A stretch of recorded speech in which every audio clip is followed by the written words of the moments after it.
Hey guys, welcome back to the channel. Thank you so much for tuning in, taking the time to watch.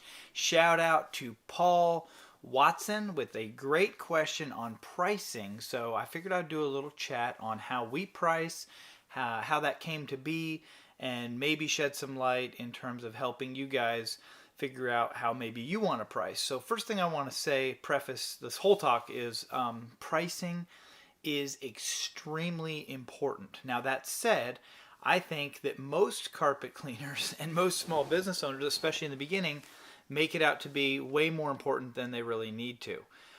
So how could that be? If I say it's really, really important, and then I say, oh, but you're putting too much of an emphasis on it.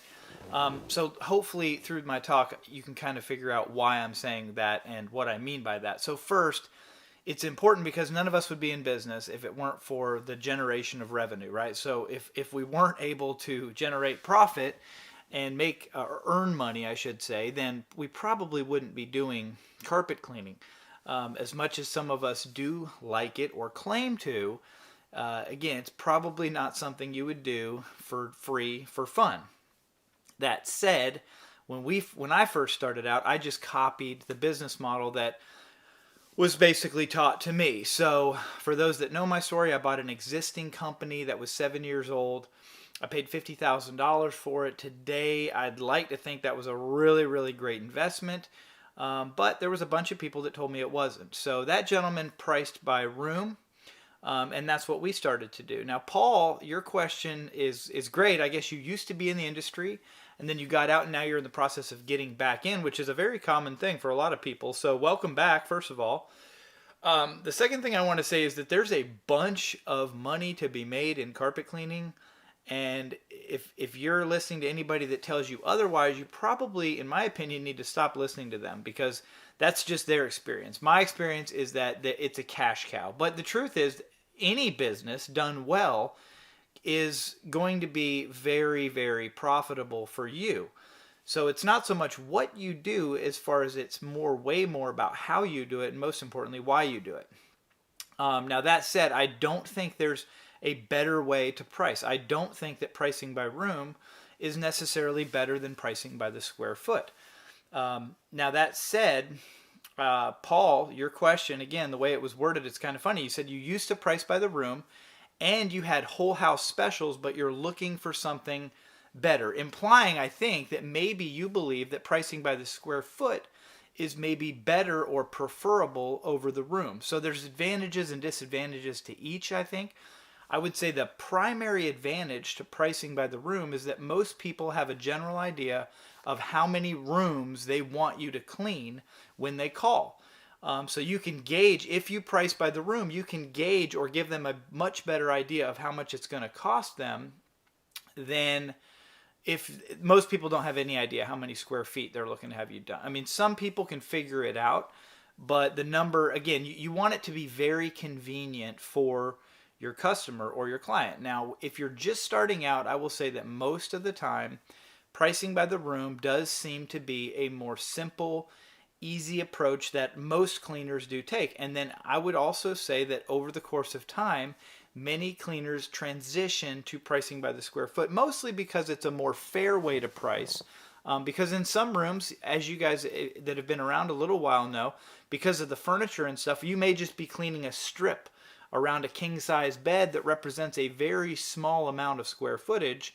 It'd be much more fair to the customer and probably to you to charge them for a price per square foot versus an entire room price, right? So if you charge, say for instance, $40 a room, but you only clean around the bed, this little strip, the customer's probably not going to appreciate that nearly as much as if you measured out and say, hey, based on the size of this room, the type of furniture you have in here, we're only going to be charging you $11 to clean this. Now, on the flip side, harder to make money for people that have a whole bunch of furniture. So again, there's pros and cons to each.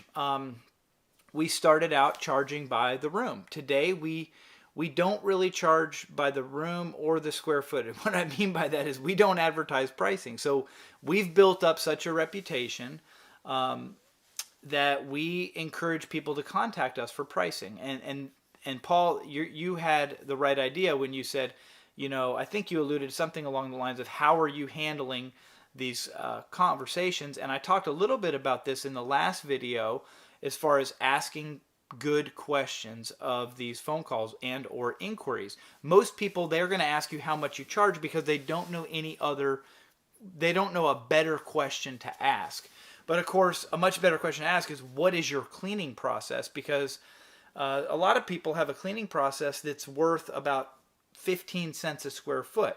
We like to think our cleaning process is worth significantly more than that, but it really depends on your process. So if you are going to be commercially vacuuming, in some cases we go into a home and just commercially vacuuming 2 rooms can take us over an hour because of hair, dander, dry soil, sand, debris, and literally we've done these homes where it takes us over an hour just to commercially vacuum and remove as much of the dry soil as we possibly can.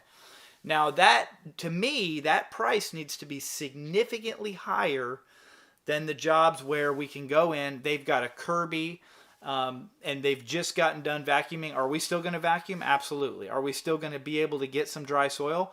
More than likely, yes. And it's not because Kirby's not a wonderful, amazing vacuum. It absolutely is. But most people, they just vacuum way too quickly. And so we try to vacuum slower. And just by vacuuming slowly with a commercial vacuum, we typically are able to get out more dry soil. So that's why we don't like to give a price per square foot or a price per room, because every job is so different. And we try to explain that to the customer, but only after we take the time to build rapport and trust through asking good questions. So again, a lot of this was covered in our last video, but if for some reason you didn't get a chance to watch that, we love to ask, are you in our local area? Because if we're traveling outside of our area, the price is going to need to be higher than if we're inside of our area. We also would highly encourage you to have a minimum service charge. When I got started, my minimum service charge was $75, and I would clean usually 2 spaces and a hallway for $75. I didn't raise my prices for over 10 years. I don't recommend that. That's just my story. It doesn't have to be your story. I don't recommend it you try to make it your story. Today, our minimum service charge is $99. And again, your minimum service charge probably needs to be based on, number one, your cost of business. How much does it cost you every month to be in business? What are your fixed expenses versus your variable, right? Variable would be like gas and chemistry, right? The more jobs you have, the higher amount of cost-wise you're going to be spending on fuel and chemistry. The fixed expenses are going to be like your cell phone bill, probably a lot of your advertising and marketing, your insurance, etc., etc. But we really need to talk about that before we talk too much about minimum service charge, because while our minimum service charge is $99, it very well makes sense because of your market and your expenses for your minimum service charge to be $175 or $195. It really depends a lot on your specific area. So pricing, I'll say this on pricing. A lot of customers, again, they're going to ask how much you charge because they don't know a better question to ask. Just because a customer leads with how much do you charge does not mean that is their most important factor to consider. They might not be a price shopper. A lot of people in our industry talk bad about price shoppers. Oh, we don't want to work for price shoppers. They're cheap and they're this and they're that. And I will say that people that are most concerned about price are probably not going to fall into what I would consider to be our ideal client, right? But a lot of people are great clients, ideal clients. They just don't know a better question to ask. So they'll pick up the phone and say, how much do you guys charge? Thinking that's the only way to, sort the different types of cleaners. Well, this guy charges $50 a room. This guy only charges $20. What's the difference? And so that's what I feel compelled to do when we have an inquiry, is take the time necessary to educate our client on what they should really be listening for and looking for. And we do that through asking questions. So are you in our local area? Yes or no? How many rooms do you have that you're looking to have done? That matters, right? The more rooms they have, the cheaper we can afford to do it per room. If they have 1 room, we're going to charge our minimum service charge of $99. If they have 20 rooms, we're not going to charge them $99 per room to do each one of those 20 rooms.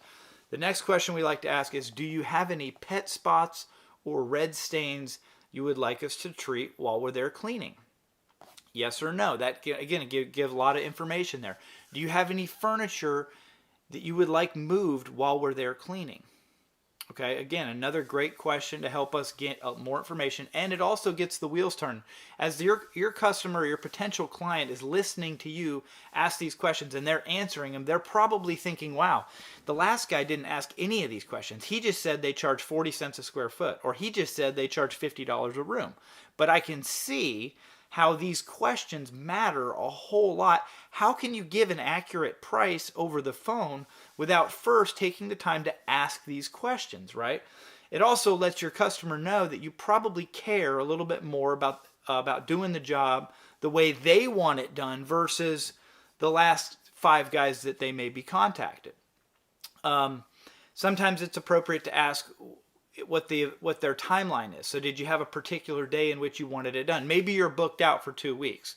Probably more important to let them know that before you start talking pricing, right? So again, build rapport through asking good questions. You want to build trust and build the relationship. And then what we do, and I'm not saying this is what you should do or this is best, because for 10 years as we built our company, we did not do it this way. But what we do is we tell them the truth, which I believe is at the end of asking all these questions and getting all this information, they're in our local area, they have 3 rooms, there's no pet spots or red stains, and they don't have any furniture that they want moved around. Now, could we give a fair, accurate price over the phone at that point? Probably. But we tell them what I believe is the truth, which we say this: in order to give you the most accurate price, we found it's best to do a free in-home estimate. Now, some people are not okay with that. They just think, well, you just asked all these questions, you just got all this information, can't I just get a price? And the truth is, yes. And Angela, my wife, who's trained very well on how to handle these issues and read people, and it's a skill set, guys, and you're not going to develop it over the course of watching this YouTube video or even being in business for a year or two. This is something that takes a long period of time to deal with, many phone calls, and that's okay.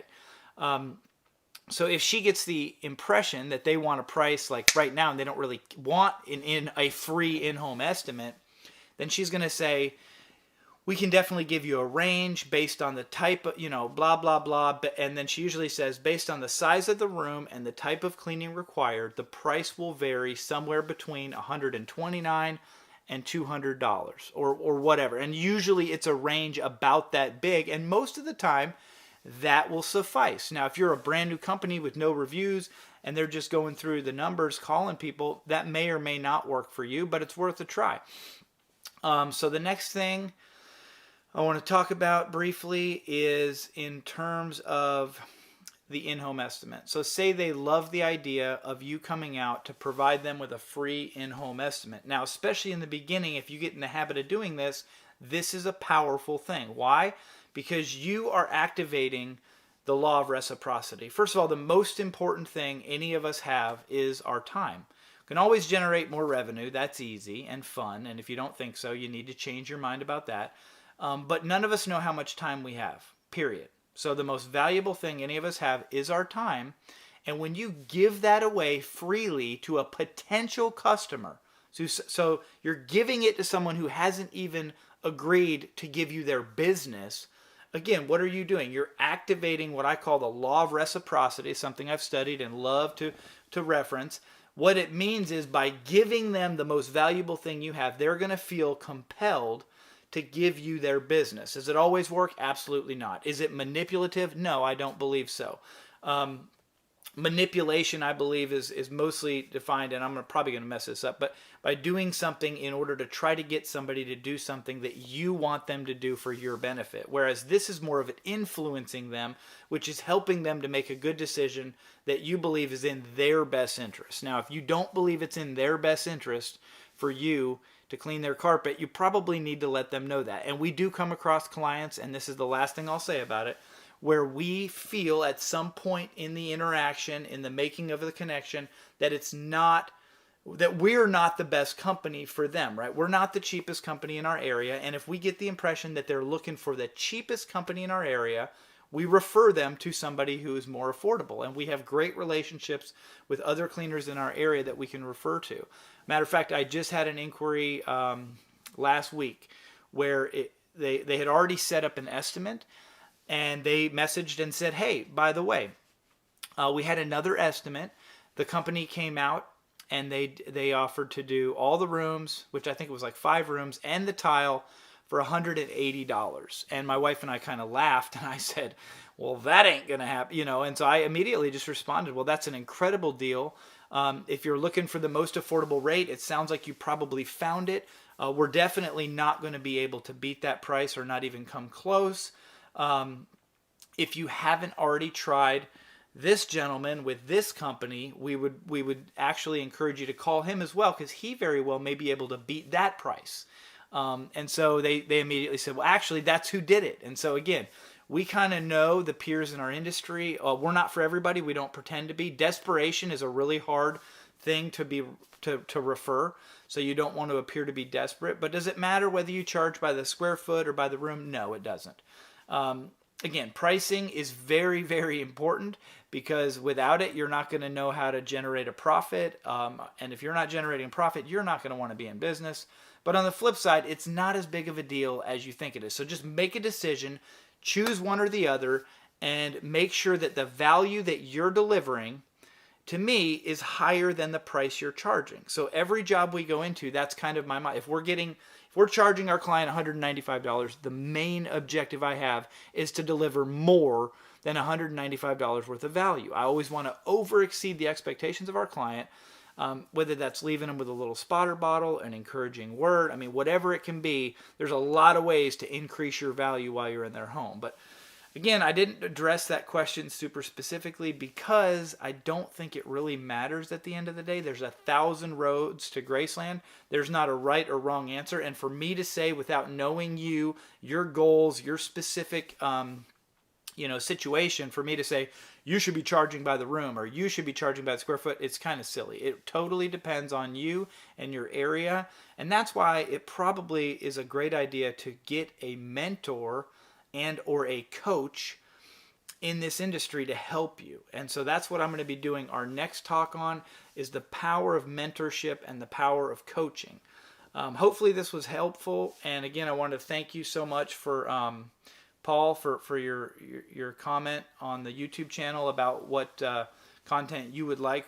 And so if you're watching and you have an idea or a question, something specific you would like me to weigh in on, please drop it in the comments below, mash the thumbs up, and don't forget to subscribe to our channel. Thanks for watching and have a great day.